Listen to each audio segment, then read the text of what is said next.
पायाभूत सुविधा प्राधान्य दिलंय। त्याचबरोबर आपल्या महिलांसाठी ज्या योजना आहेत, महिला सक्षमीकरण असेल, अंगणवाडी सेविका असतील, आशा वर्कर असतील, आणि या महिला सक्षमीकरण, लेक लाडकी, लखपती योजना त्यासाठी आपण तरतूद केलेली आहे।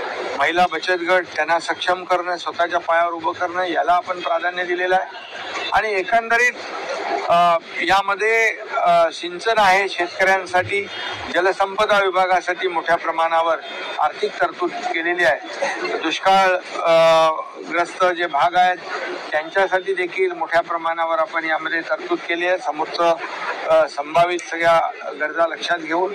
आणि शेतकऱ्यांना देखील आपण वेळोवेळी जे काही नैसर्गिक संकटाला सामना करावा लागतोय, यासाठी देखील शेतकऱ्यांसाठी आज आपण या अर्थसंकल्पात देखील तरतूद केलेली आहे।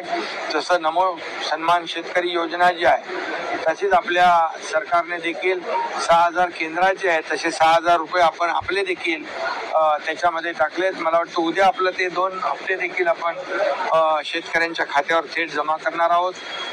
यामध्ये पीक विम्याचा देखील आपण हे केलं। मुख्यमंत्री सौर ऊर्जा जी आहे त्याला आपण प्राधान्य दिलेलं आहे। आणि एकंदरीत जी काही तीर्थस्थळ आहे, गडकोट किल्ले आहेत, आपली संस्कृती आहे, आपली परंपरा आहे, यांना देखील आपण या अर्थसंकल्पामध्ये प्राधान्य दिलेलं आहे।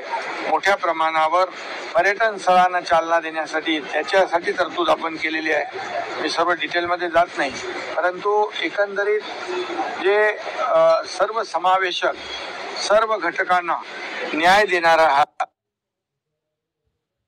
अर्थसंकल्प या ठिकाणी या 4 महिन्याचा आहे।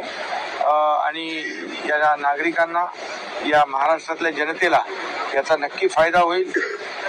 त्याचबरोबर आपण अयोध्या आणि श्रीनगर या ठिकाणी महाराष्ट्र भवन देखील बांधतोय। आपले हजारो लाखो लोक जातात। आज अयोध्यामध्ये राम मंदिर झालंय आणि त्या दृष्टीने अयोध्येला 2 हेक्टर झालं आणि त्यामध्ये खूप मोठ्या प्रमाणावर आपल्या राम भक्तांना देखील फायदा होईल। करोडो राम भक्तांचं स्वप्न आदरणीय मोदी साहेबांनी पूर्ण केलेलं आहे। आणि म्हणून या सगळ्याच बाबी लक्षात घेऊन आपल्या स्पोर्ट्स